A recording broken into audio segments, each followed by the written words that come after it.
Hey guys, Ryan and Adam here with this week's fishing report. Let's get right into it. So Adam, what have you been hearing about rockfish to start? Yeah, so rock fishing has been kind of consistent with last week. We don't have too much new information for you, but sort of those same areas like 7 Foot Knoll, Patapsco River, Bay Bridge in your upper bay zone, little further down the bay, mouth of the Chop Tank, Solomon's. I've heard some good rock fishing, definitely good rock fishing in the Potomac out of Point Lookout. Yep. They're starting to move off of shallow structure a little bit with this cooler weather from what I understand, but they're still there. And September is a great time to throw topwater. So if you guys are out there beating up some shallow structure like piers, rock piles, things like that, throw a topwater spook at them. This is an old classic, or a Paula Skitter V. It's got some nice rattle to it. It's got a nice orange belly, sort of flat and like a little cone shaped, different than your normal spooks. And it's going to walk really nicely when you guys are out there throwing it. Yeah, just give you something different to throw at them. Yeah, for sure.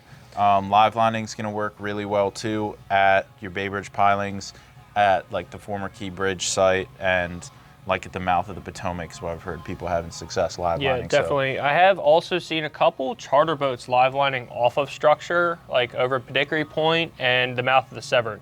So that might be a good idea to try some more open water fish. We've been seeing a lot more bunker in open water. So there's an idea too. You can start to move off that structure now that the water's cooled down a little bit. Other than that, speaking of the water cooling down, I think the white perch have responded really, really well to the water cooling down this week. I was out in the Magathie catching decent-sized white perch, like 10, 11-inch white perch, on stuff like micro chatterbaits or inline spinners, perch hounders, stuff like that. And you could also plus them up with some gulps. And I have also heard some people catching keeper-sized croaker on these gulps too, whether that's on a bottom rig or on the back of a spinnerbait or little chatterbait like that. So that is something that's going to be really, really hot this week, is white perch around docks, in the creeks, stuff like that. Yeah, and that's like you were saying about the croaker. That's kind of a fun way to target them as opposed to just drop it down a sabiki. Yeah. They will go after lures too, those keeper-sized ones. Remember, they are drum. So they'll go for that scent to the gulp, and they'll pick up the vibration of the chatterbait. Talking about white perch a little bit more, something that a lot of people have been having more success on than casting lures like a shallow water structure. It's going to be set up on shoals and dropping bottom rigs with soft crab. Soft crab is a really underrated bait for white perch. I know most people think bloodworms, grass shrimp, but little pieces of soft crab is just absolutely killer. Definitely, and we sell live soft crabs whole. But we also sell soft crab bits, which basically just come in a little Ziploc bag, and they are perfect size perch baits ready to go. Other than that, what about let's go into freshwater real quick. Bass, snakehead. Yeah, we'll pop over to the freshwater side. Again, the theme here is the temperature, both in the air and the water cooling down. It's going to get those fish a little bit fired up as we're starting to put that fall feed bag on.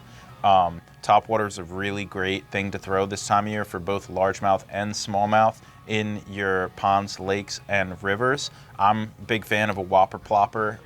It's easy to use. You can reel it fast, you can reel it slow, and you don't have to do too much with the rod. You can kind of just crank. It's definitely a blast watching smallmouth blow up on a whopper plopper, for sure. Yeah. And I love smallmouth bass fishing. I know I've mentioned it before, but great areas to look for smallmouth would be like the Monocacy Aqueduct, where the Monocacy and the Potomac River meet, the Susquehanna River, the Potomac River up by like Montgomery County. There's a bunch of lock houses there. That is a really good place to look for those smallmouth and largemouth. You can find them really in any of your neighborhood ponds and lakes. Those are great place to look for them, and also your reservoirs and things like that. Like I've heard of a good bass bite out of Loch Raven recently. Yeah, I've heard that too, actually. Yeah. Yep. And then moving on to catfish. So I've heard a little bit of a slow bite on catfish this week, and I think one of the major reasons for that is the amount of crabs that we have around right now. People are just getting their baits torn up. I know some guys took a trip down to the Patuxent, and they only caught like 2 or 3 blue cats, but literally every 5 minutes they were having to bring up their bait and put on a new bait because the crabs were just tearing it up. So go out there and try it, but just be aware you might be having some crabs pick through your bait. You can throw one of these catfish sabikis from Hayabusa, same guys who are going to make your regular old Chesapeake sabiki, just with bigger hooks. that'll work great for you, or just like your regular pro live line chunking rig with some cut spot, cut LY, chicken livers, any of that stuff will do well.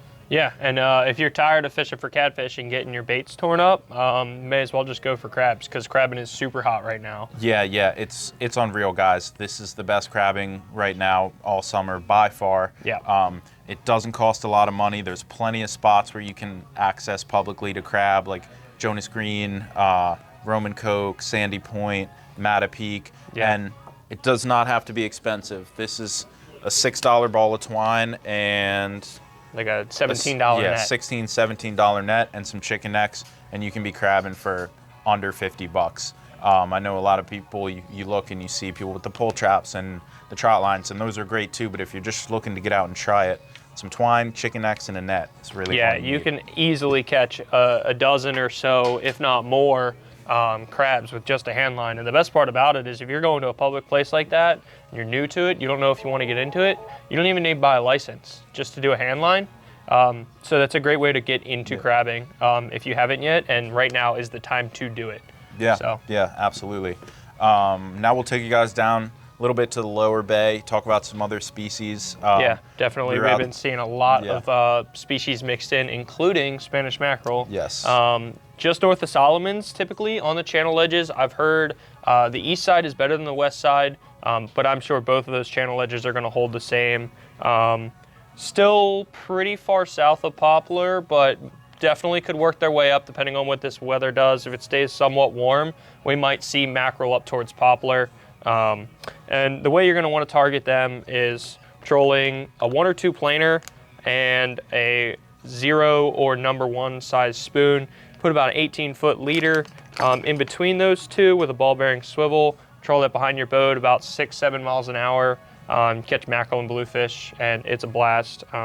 Mackerel are super, super good smoked in a fish dip, as are bluefish. A lot of people smoke them, and they're delicious that way. So that's something exciting that's coming up the bay. And then while you're out there doing that, you may or may not see a couple cobia. So definitely want to keep something like this rigged up. These are the new 6-inch diesel minnows in the pearl blue glimmer. It's a great color. It's kind of like a blue-white with a black speck in it.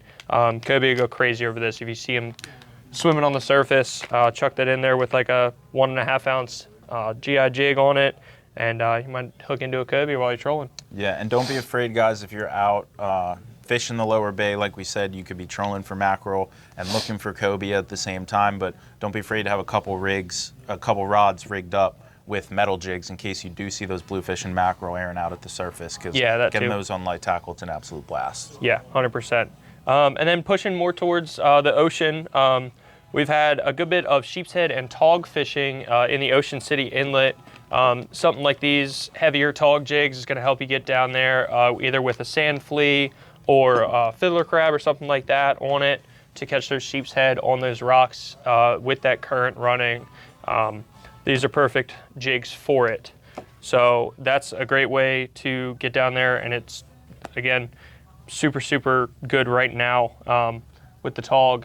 Usually you catch more keepers as it gets cold. In the summertime you might get some small ones, but this time of year is when it starts heating up and you get the bigger ones, the sheepshead and the tog. And then pushing offshore, a lot of people there's flounder are pushing offshore. A lot of people are fishing for them deep, 80 to 120 feet of water. On like your African Queen Reef, your Jack Spot is a good one, Great Eastern Reef. And we have these big spro bucktails to get down there, 6 and 8 ounces, typically what you need. Put a squid strip behind there. These work great for flounder. Then if you want to push even further offshore, it seems to be slowing down a little bit, but there are definitely still white marlin out there.